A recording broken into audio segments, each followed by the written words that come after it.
Hello students, আমার biology online class চ্যানেলে তোমাদের সবাইকে স্বাগত জানাই। তোমরা সবাই জানো আগের দুটো ভিডিও লেকচারে আমি স্টার্ট করেছি ডেভেলপমেন্টাল বায়োলজি, আলোচনা শুরু করেছি গ্যামেটোজেনেসিস সম্পর্কে, যেটা ইউনিভার্সিটি অফ ক্যালকাটার সিলেবাসে CC13 সেমেস্টার 6-এর অন্তর্গত। আজকে পড়াতে চলেছি স্পারমাটোজেনেসিস। জেনেসিস শব্দের অর্থ টু জেনারেট সামথিং, মানে নতুন কিছু তৈরি হচ্ছে বা উৎপন্ন হচ্ছে বা তার পদ্ধতি। তার সামনে এখানে লেখা আছে স্পারমাটো। স্পারমাটো মিন্স বোঝাই যাচ্ছে স্পার্ম জেনেসিস বা স্পার্ম তৈরির পদ্ধতি আজ আমরা আলোচনা করব, মানে কিভাবে ধাপে ধাপে স্পার্ম তৈরি হয় মানব দেহে, সেই পদ্ধতি সম্পর্কে ডিটেল আমরা আলোচনা করতে চলেছি। স্পার্ম হচ্ছে মেল গ্যামেট, যেটা পরিণত মানব পুরুষ দেহে তৈরি। এখন প্রশ্ন হলো, মানব দেহে স্পার্ম বা শুক্রাণু কোথায় উৎপন্ন হয়? স্পার্ম বা শুক্রাণু উৎপন্ন হয় সেমিনিফেরাস টিবিউলের ভিতরে।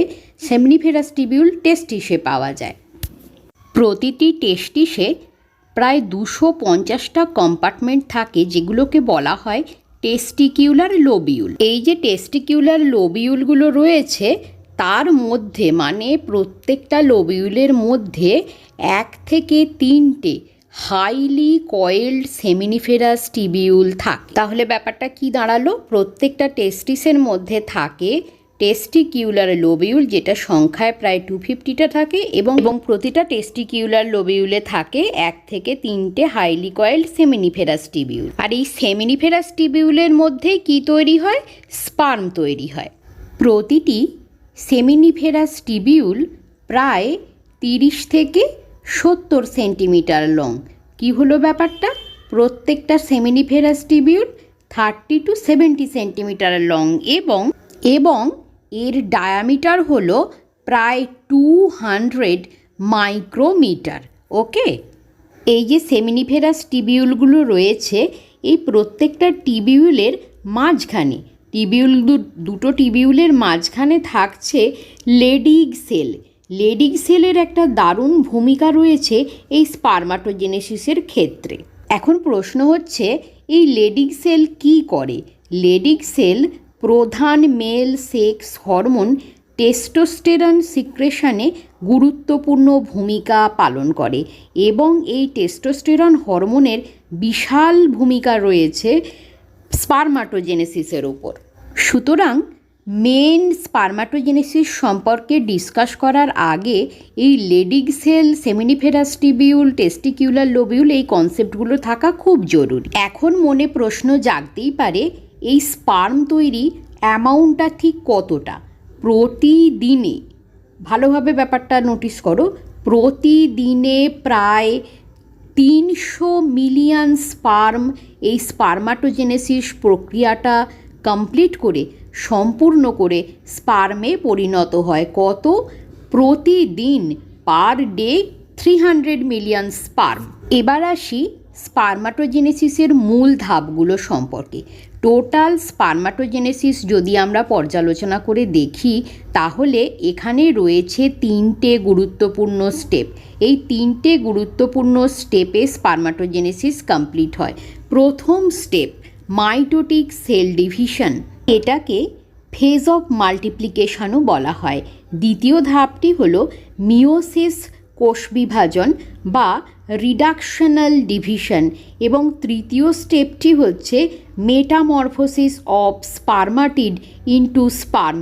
Minded metamorphosis, not mitosis nor meiosis. হলে 3টে স্টেপ কি কি হলো স্পারমাটোজেনেসিসের? প্রথম স্টেপ হচ্ছে মাইটোসিস সেল ডিভিশন, দ্বিতীয় স্টেপ হচ্ছে মিওসিস সেল ডিভিশন, যাকে ফেজ অফ ম্যাচিউরিটিও বলা হয়, এবং তৃতীয় স্টেজ হচ্ছে মেটামরফোসিস। লাস্ট মেটামরফোসিস স্টেপকে স্পারমিওজেনেসিসও বলা হয়, যে স্টেপে স্পারমাটিড মেটামরফোসিস প্রক্রিয়ার মাধ্যমে একটা ম্যাচিওর স্পার্মে পরিণত হয়। ঠিক আছে? আমার আগের দুটো লেকচারে, বিশেষত সেকেন্ড লেকচারে, আমি আলোচনা করেছিলাম প্রাইমর্ডিয়াল জার্ম সেল সম্পর্কে, যেটা তোমরা আগের লেকচারগুলো পড়লে বা দেখলে নিশ্চয়ই বুঝতে পারবে। প্রাইমর্ডিয়াল জার্ম সেল হলো ভ্রূণ সৃষ্টির সময়ে এটি গোনাড ছাড়া মানে গোনাড থেকে অনেক দূরের কোনো একটা জায়গায় তৈরি হয় এবং এই সময়ে এখনও মেল বা ফিমেল গোনাডে সেটা কোনোভাবেই ডিফারেন্সিয়েটেড হয় না, এটা আগেই পড়েছো। আর্লি এমব্রিওনিক ডেভেলপমেন্টের সময় এই প্রাইমোডিয়াল জার্ম সেল ইয়ক স্যাক থেকে পরিবাহিত হয় টেস্টিসে এবং পরিণত হয় স্পারমাটোজেনিক স্টেম সেলে পরিণত হয় এবং এই স্টেম সেল যখন প্রয়োজন হয় তখনই স্পার্ম তৈরি করতে সক্ষম। এই প্রাইমোডিয়াল জার্ম সেলকে এখন বলা হয় স্পারমাটোগোনিয়াল সেল এবং এই ঘটনাটি ঘটে সেমিনিফেরাস টিবিউলের আউটার রিজিয়নে। এখন সেমিনিফেরাস টিবিউল কি এটা আমরা কিছুক্ষণ আগেই ডিসকাস করেছি।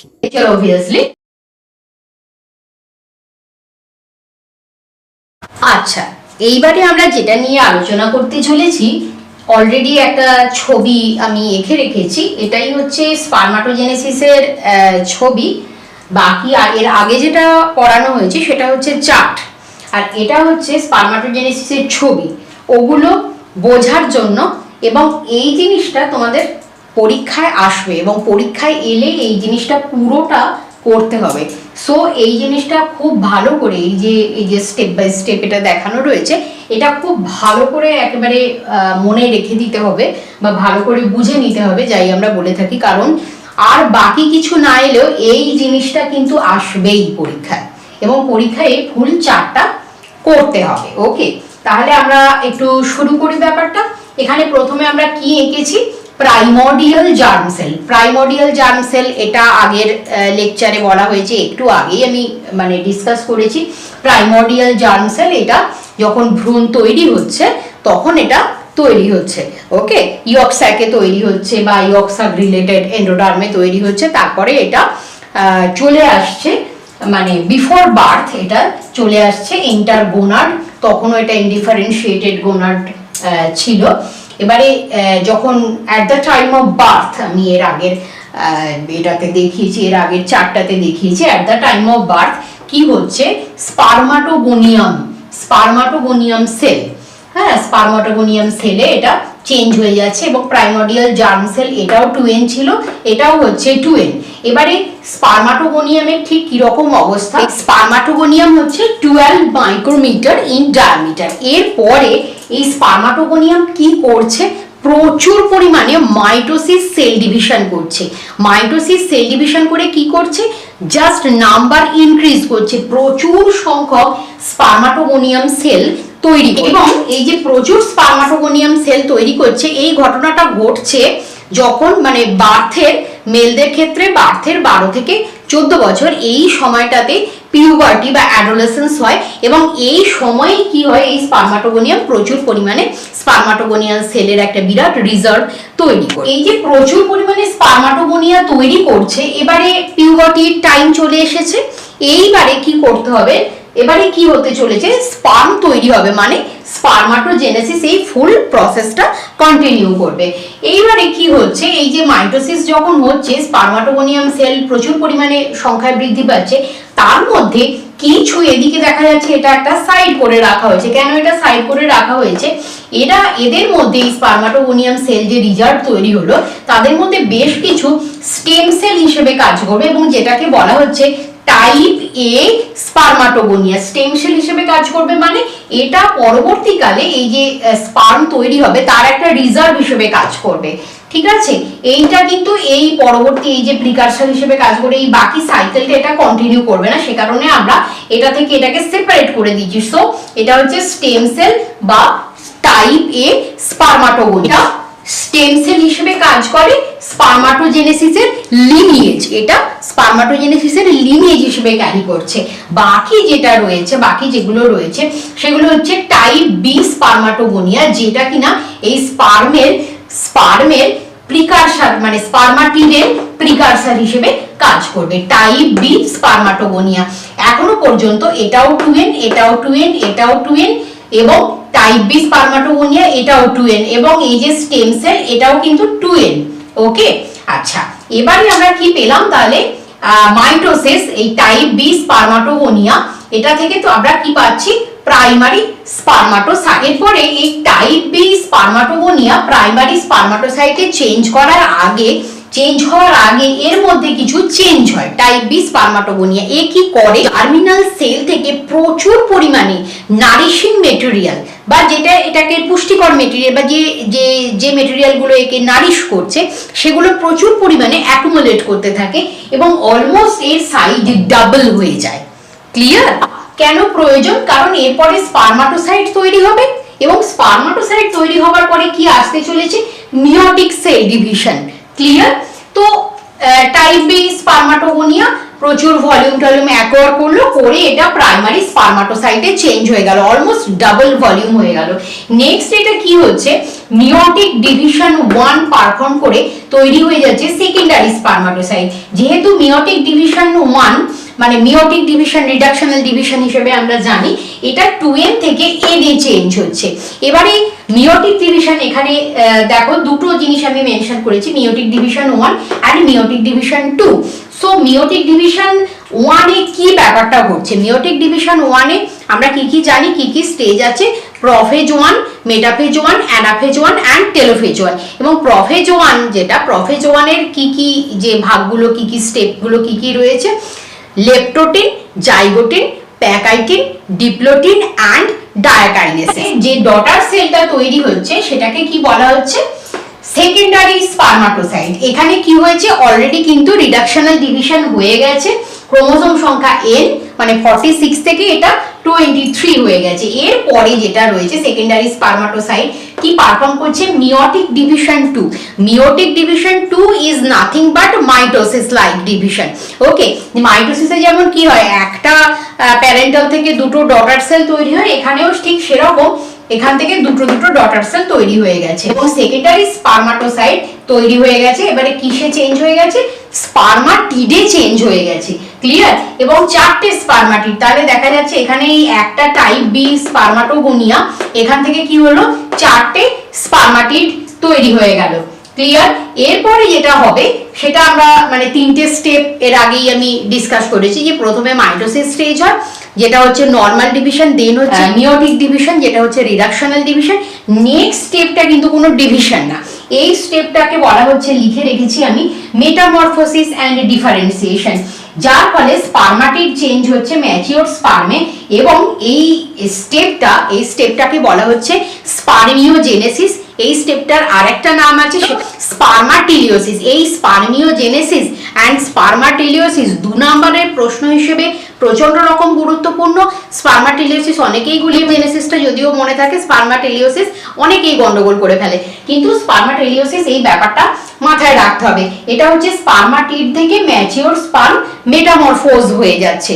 ঠিক আছে, এবারে এই মেটামরফোসিস টার্মটা কেন ইউজ করা হয়েছে, আমরা যখন গ্রোথ ডেভেলপমেন্ট পড়েছি তখন আমরা জানি যে নর্মাল গ্রোথ হয়, আমাদের যেরকম নর্মাল গ্রোথ হয় মানে যেখান থেকে গ্রোথ হয়ে ছোট থেকে বড় হচ্ছে মানে একটা স্ট্রাকচারাল সিমিলারিটি থাকছে। But in case of metamorphosis, এটা অলরেডি জানি বা আমরা এটা অলরেডি দেখেছি, মেটামরফোসিসের ক্ষেত্রে কি হচ্ছে, যেটা থেকে মেটামরফোজ হয়ে যে জিনিসটা তৈরি হচ্ছে তার সঙ্গে কোনো স্ট্রাকচারাল সিমিলারিটি থাকে না, কমপ্লিটলি ডিসিমিলার। এই মেটামরফোসিস টার্মটা আমরা কোথায় পড়েছি, ট্যাডপোল লার্ভা মেটামরফোসিসে। ট্যাডপোল লার্ভা, যে লার্ভা থেকে যখন ট্যাডপোল অ্যাডাল্ট হচ্ছে, লার্ভা কি হচ্ছে, একটা ফ্রি সুইমিং ঘুরে বেড়াচ্ছে, তার টেল রয়েছে, তার থেকে একটা যখন ফ্রগে চেঞ্জ হয়ে যাচ্ছে তার সঙ্গে তার কোনো স্ট্রাকচারাল সিমিলারিটি থাকছে না। ওকে, এইখানেও যে স্পারমাটিড এটা একটা রাউন্ড শেপ ছিল, দেখো এখানে কি প্রচন্ড পরিমাণে একটা চেঞ্জ হয়ে গেছে, কমপ্লিটলি মেটামরফোসিস, এটা একটু লম্বাটে টাইপের হয়ে গেছে, হ্যাঁ এরকম একটা টেল জেনারেট করেছে, যে জিনিসটার সঙ্গে এটার কোনো মানে আগের এই স্পারমাটিডের কোনো রিলেশন ছিল না। ঠিক আছে, এবং এটা ম্যাচিওর একটা স্পার্মে পরিণত হয়েছে। সো স্পারমাটিড থেকে স্পার্ম তৈরি হচ্ছে, কি পদ্ধতিটার নাম বলা হলো স্পারমিওজেনেসিস। কি অ্যাকচুয়ালি স্টেপ হয় যে এই স্পারমাটিড থেকে টোটাল স্পার্ম একদম আলাদা একটা জিনিস তৈরি হচ্ছে, স্পারমাটোজোয়া। কি formation of acrosome, acrosome formation. এবার এই অ্যাক্রোজোম কি স্পার্মের সামনে থাকে, যখন আমরা স্ট্রাকচার অফ স্পার্ম পড়াবো তখন অ্যাক্রোজোমটা ডিটেল আরো বড় করে স্পার্মের ছবিটা দেখিয়ে বোঝাবো, তখন ব্যাপারটা আরো ক্লিয়ার হবে। সো কি হচ্ছে, formation of acrosome. Next point, condensation and elongation of the nucleus. Third point, development of flagellum and the loss of redundant substances of the cytoplasm its organelles হলো ক্লিয়ার এই এতগুলো স্টেপ এর মধ্যে হয়ে যাচ্ছে মানে স্পার্মাটিড থেকে স্পার্ম হওয়া চারটে স্পার্ম তৈরি হচ্ছে একটা স্পার্মাটোগোনিয়াম থেকে লাস্ট একটা টার্ম আমি লিখে রেখেছি স্পার্মিয়েশন স্পার্মিয়েশন ব্যাপারটা কি এবং কি রকম হয় নাও স্পার্ম ইজ ফর্মড এরপরে কি হবে এই যে নতুন যে স্পার্ম যে চারটি তৈরি হলো এরা কি স্পার্মের যে হেডটা সেটা সার্টোলি সেলের মধ্যে গিয়ে গেঁথে যাবে এমবেডেড হয়ে যাবে এটা ফাইনালি সেমিনিফেরাস টিবিউল থেকে রিলিজ হবে এবং এই সেমিনিফেরাস টিবিউল থেকে ম্যাচিওর স্পার্মের রিলিজ হওয়াটাকে বলা হয় স্পার্মিয়েশন এবং এই স্পার্মিয়েশন হওয়ার সাথে সাথে ফুল স্পার্মাটোজেনেসিস পদ্ধতিটা কমপ্লিট হয়ে যাবে এইখানে এই যে টার্ম আমি একটা ইউজ করলাম সার্টোলি সেল এগুলো তোমরা পড়েছো কোথায় পড়েছো সেমেস্টার 3-তে পড়েছো যখন হিস্টোলজি অফ টেস্টিস পড়েছো তো আমি যেহেতু এখানে সার্টোলি সেল টার্মটা ইউজ করলাম এবং সার্টোলি সেলের একটা বিশাল ভূমিকা রয়েছে এই স্পার্মাটোজেনেসিসে সুতরাং আমরা একটু দেখে নিই বিশেষ করে এই স্পার্মাটোজেনেসিসে সার্টোলি সেলের কি ভূমিকা পয়েন্ট নাম্বার 1 স্পার্ম এবং রিপ্রোডাক্টিভ সেলকে পুষ্টি দেয় কে সার্টোলি সেল পয়েন্ট নাম্বার 2 এই সার্টোলি সেলের মধ্যে কিছু তো ডিজেনারেটেড সেল থাকবে সব সেল তো একসাথে ম্যাচিওর হয়ে যাবে না সেই ডিজেনারেটেড সেলগুলোর ফ্যাগোসাইটোসিস হয় সার্টোলি সেলের দ্বারা পয়েন্ট নাম্বার 3 সার্টোলি সেলের একটা বিশাল ভূমিকা আছে সিক্রেশন ক্ষরণে পয়েন্ট নাম্বার 4 এটা স্টেরয়েড হরমোন সিক্রেশনে গুরুত্বপূর্ণ ভূমিকা পালন করে নেক্সট পয়েন্ট টিবিউলে স্পার্মকে রিলিজ করে স্পার্মিয়েশন পদ্ধতির মাধ্যমে এবং এই স্পার্ম যখন লুমেনে রিলিজ হয়ে যাবে এই স্পার্মাটোজেনেসিস প্রক্রিয়াটা একটা কমপ্লিটলি সাকসেসফুল এন্ডের দিকে আসবে এই এই এই পুরো ব্যাপারটা যেটা আমি পড়ালাম এটা হচ্ছে খুব সংক্ষেপে এবং এটা হচ্ছে একদম জিস্ট স্পার্মাটোজেনেসিস স্পার্মাটোজেনেসিসে এখানে আর একটা খুব গুরুত্বপূর্ণ পয়েন্ট রয়েছে সেটা হচ্ছে স্পার্মাটোজেনেসিসে হরমোনের কি ভূমিকা স্পার্মাটোজেনেসিস পড়বো হরমোনের রোল পড়বো না সেটা কিন্তু হতে পারে না স্পার্মাটোজেনেসিস পড়তে গেলে হরমোনের রোল পড়তে হবে কিন্তু ডেভেলপমেন্টাল বায়োলজিতে এটা ঠিক এতটা লাগে না তবুও আমি খুব সংক্ষেপে বলে দিচ্ছি স্পার্মাটোজেনেসিসে হরমোন কি রোল প্লে করছে 2 সো এই চারটা দেখো এই চারটা হচ্ছে স্পার্মাটোজেনেসিসের হরমোনাল কন্ট্রোল হাইপোথ্যালামাস আমরা জানি এটা আমাদের মাথায় থাকে এবং জিনিসটা মানে সিক্রেশনে মানে পুরো কন্ট্রোলার হিসেবে কাজ করে হাইপোথ্যালামাস থেকে যে হরমোনটা রিলিজ হয় সেটা হচ্ছে গোনাডোট্রফিন জিএনআরএইচ ফুল ফর্ম হচ্ছে গোনাডোট্রফিন রিলিজিং হরমোন এইটা কাজ করবে অ্যান্টেরিয়ার পিটুইটারি আমরা জানি এটা হচ্ছে মাস্টার গ্ল্যান্ড এটা পুরো মানে এখান থেকে যেটা 6টা ট্রপিক হরমোন বেরোয় সেটা পুরো সারা শরীরের সমস্ত রকম কাজকর্ম কন্ট্রোল করে তার মধ্যে এখানে আমরা দুটোকে বেছে নিচ্ছি কারণ এটা আমরা দেখতে চলেছি স্পার্মাটোজেনেসিসের হরমোনাল কন্ট্রোল অ্যান্টেরিয়ার পিটুইটারি থেকে যে 6টা ট্রপিক হরমোন বেরোয় তার মধ্যে দুটো একটা হচ্ছে লিউটিনাইজিং হরমোন আর একটা হচ্ছে এফএসএইচ বা ফলিকল স্টিমুলেটিং হরমোন এই ফলিকল স্টিমুলেটিং হরমোন এটা কাজ করে সার্টোলি সেল এখানে একটা আমি ছোট করে লিখে রেখেছি টেস্টিস এই যে এফএসএইচ এটা কিন্তু টেস্টিসের ভেতরে মানে টেস্টিসের টিএস করলে আমরা সার্টোলি সেলটা পাবো তো সার্টোলি সেলকে গিয়ে এখানে আরেকটা সাইন দেওয়া রয়েছে এফএসএইচ কাজ করছে সার্টোলি সেলের উপরে কাজ করে একে সার্টোলি সেল হেল্প করছে স্পার্মাটোজেনেসিসে এদিকে আবার এলএইচ বা লিউটিনাইজিং হরমোন এটা গিয়ে অ্যাক্ট করছে লেডিক সেলের উপরে অ্যাক্ট করে লেডিক সেল কি করছে টেস্টোস্টেরন হরমোন রিলিজ করছে এবং এই টেস্টোস্টেরন হরমোন কি করছে বাকি কাজগুলো করার সাথে সাথে সেকেন্ডারি সেক্সুয়াল ক্যারেক্টার তৈরি করছে এই যে এখানে একটা কথা লিখেছি আমি পজিটিভ ফিডব্যাক মানে এটা কি করছে এই জিএনআরএইচ কে রিলিজ করে অ্যান্টেরিয়র পিটুইটারিকে বলছে কাজ করো ডু ইউর ওয়ার্ক মানে পজিটিভ দিকে জিনিসটা যাচ্ছে একইভাবে অ্যান্টেরিয়র পিটুইটারি এলএইচ আর এফএসএইচ যে রিলিজ করছে সে দুটো এখানে আমি ওই জন্য পজিটিভ সাইন দিয়ে রেখেছি যে কাজ করো লেডিক সেলকে কাজ করাচ্ছে টেস্টোস্টেরন আর এখানে এফএসএইচ সার্টোলি সেলকে বলছে যে করো স্পার্মাটোজেনেসিস করো এখানে আরেকটা অ্যারো দেওয়া রয়েছে টেস্টোস্টেরন হরমোন সেটাও কিন্তু পজিটিভ দেওয়া রয়েছে, সার্টোলি সেলের উপরে পজিটিভলি অ্যাক্ট করছে। মানে টেস্টোস্টেরন সার্টোলি সেলকে বলছে যে do your work, help in spermatogenesis. Okay, তারপরে এখানে দেখা যাচ্ছে এই যে টেস্টোস্টেরন হরমোন এখান থেকে সেকেন্ডারি সেক্সুয়াল ক্যারেক্টার তৈরি করছে, আরো অনেক কিছু তৈরি করছে।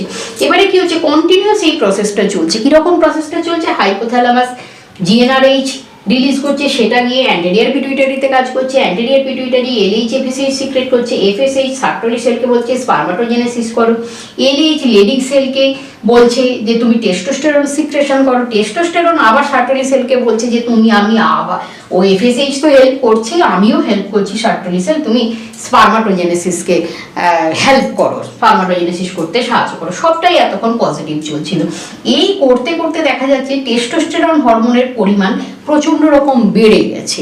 এবারে প্রচণ্ড রকম হরমোনাল কন্ট্রোলের ক্ষেত্রে আমরা দেখেছি হরমোন না বেশি না কম, একটা অপটিমাম মাত্রায় এটা কাজ করে। তার থেকে বেশি হলেও প্রবলেম, হাইপো হয়ে গেলেও প্রবলেম, কম হলেও প্রবলেম, হাইপো হলেও প্রবলেম, হাইপার হলেও প্রবলেম।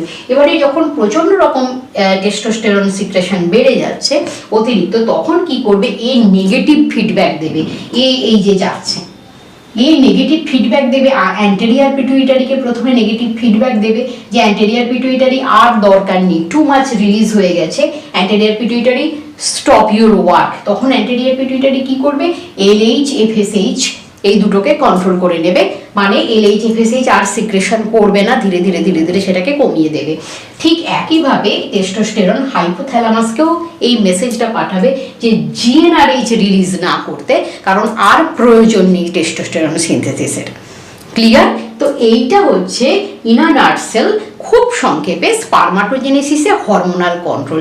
ডেভেলপমেন্টাল বায়োলজির ক্ষেত্রে স্পারমাটোজেনেসিসে হরমোনাল কন্ট্রোল এই জিনিসটা খুব একটা লাগে না, কিন্তু স্পারমাটোজেনেসিসে হরমোনাল কন্ট্রোল এটা না বললে স্পারমাটোজেনেসিস লেকচারটাও সম্পূর্ণ হয় না। দ্যাটস ওয়াই আমি এটা বললাম। নেক্সট ক্লাসে আমরা যেটা ডিসকাস করব সেটা হচ্ছে structure of a mature sperm, একটা পরিণত শুক্রাণুর গঠন ডিটেল ছবি সহ তার ডেসক্রিপশন সহ আমাদের তৈরি করতে হবে। এটা আমাদের সিলেবাসের আন্ডারে রয়েছে এবং প্রচণ্ড রকম, সুতরাং আমরা পরের ক্লাসটার জন্য ওয়েট করব। নিশ্চয়ই বাংলা ক্লাস ভালো লাগছে, যদি ভালো লেগে থাকে কমেন্ট বক্সে অবশ্যই কমেন্ট করে জানিও।